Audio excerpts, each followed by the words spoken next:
Hello everybody and welcome to this week's episode of Dear Bitchy Waiter. This is the web series where I answer questions sent in by you, the readers, and most of those questions have to do with the food and beverage industry because I'm the bitchy waiter. But I'll answer anything. If you have a question that you would like to see on this web series, send it to me, sideofmustard@gmail.com, and keep your questions brief, to the point, concise, because really when they're too long, I can't read them. I lose focus. This web series is sponsored by Herman Law. They are labor attorneys who specialize in the restaurant industry, so if you're having some kind of legal issue at your job, reach out to them at paycheckcollector.com. They can help you. And there's more information about them at the end of this episode. Every week on this show, I always ask people to follow me on Instagram and Twitter, @BitchyWaiter. And it's the same reason I always want anyone to follow me on anything, because I love attention. I'm super excited about this week's episode because we have a question from a real-life celebrity. It's coming up. But before we get to the question from the super famous person, superstar of the world, we're gonna go to this other one. Question 1. Dear Bitchy Waiter, how do you deal with the unnecessary and obnoxious phrase, surprise me? It's your meal, not ours. What's a nice way to express that? May all your tips be 20% or more, Mary Beth. Girl, I hear ya. It is so annoying when we ask what kind of dressing somebody wants and they say, surprise me. I don't want to choose your dressing. You choose it. We have honey mustard ranch, Thousand Island blue cheese, French, Italian, balsamic vinaigrette, raspberry vinaigrette, lemon poppy, and oil and vinegar. You're a grown-up. Just choose your own salad dressing. Here's what I do, Mary Beth. If someone tells me that they want me to surprise them, I will say, well, the last time I did that, the customer wasn't that happy. So if I surprise you, you have to promise to eat it all, even if I bring motor oil instead of salad dressing. Of course, sometimes when they want us to surprise them, it can work to our benefit. If the customer orders a vodka tonic and you ask them what kind of vodka they want, and they say, surprise me, I'll tell you what you're not going to do, Mary Beth. You are not going to pick the house vodka. No, no, no. Do not go for McCormick. Do not go for anything other than Grey Goose, Belvedere, Ciroc. You think they're going to be surprised with the vodka? Wait till you surprise them with the bill. The next time someone asks you to surprise them, just tell them, I don't do that. But say it in a nice way, like this. I don't do that. Don't say it like this. I don't do that. Just be flat out honest with them that you don't want the responsibility of trying to make their food decisions for them.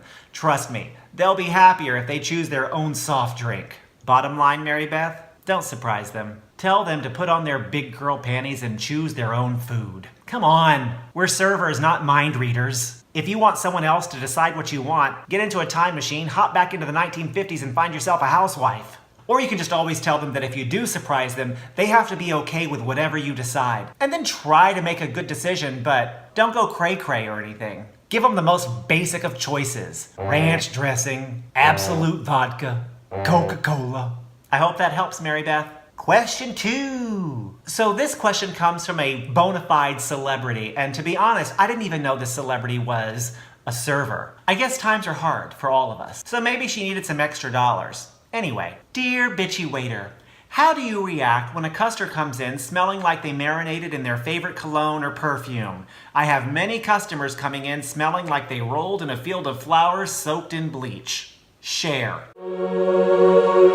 Of course, I realize there are other people in this world named Cher, but for all intents and purposes, this Cher is the legendary Cher. If I could turn back time. Cher, I get this question a lot. It's pretty common for customers to come in stinking, either with cologne or body odor or some other funk that's wafting up from who knows where. Gypsies, shrimps, and thieves. If I had a customer who was wearing too much cologne or smelled like instead of using Ban Roll-On they used a big old piece of dog poop, my first inclination would be to give the table to someone else. And there is always someone at every restaurant who will take every table, every shift, no matter what, because they are trying to make the money. So I say give old Desperate Doug this stinky ass table. Diet Coke and hot teas. If you don't want to give up the table, I suppose you could fight fire with fire, Cher. You know, why don't you get one of your own signature scents? I think you have your own perfume line, right? And you just put a little bit right under your nose or maybe on your collar so that instead of smelling their funkity funk,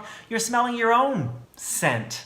You also want to try to breathe through your mouth and not through your nose. If you're next to someone who smells really horrible and you're trying to breathe through your mouth instead of your nose, you kind of get this feeling that instead of smelling their funk, you're tasting their funk.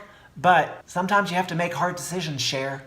If someone comes into your section and they smell really horrible or they have on too much cologne, we pretty much have no choice but to suck it up and serve them. And if they smell really horrible, we don't know what their situation is. Maybe there's a reason someone smells like rotting papaya, sitting under a hot desert sun for days upon days upon days, and then a dog comes and throws up on it and it bakes and it smells putrid. Maybe they can't help the way they smell. Maybe it's a medical problem. So don't ever make anybody feel bad about it. Just serve them from afar, do it as quickly as possible, and get them out of there. And then as soon as they go, you just get some Febreze and just take care of it.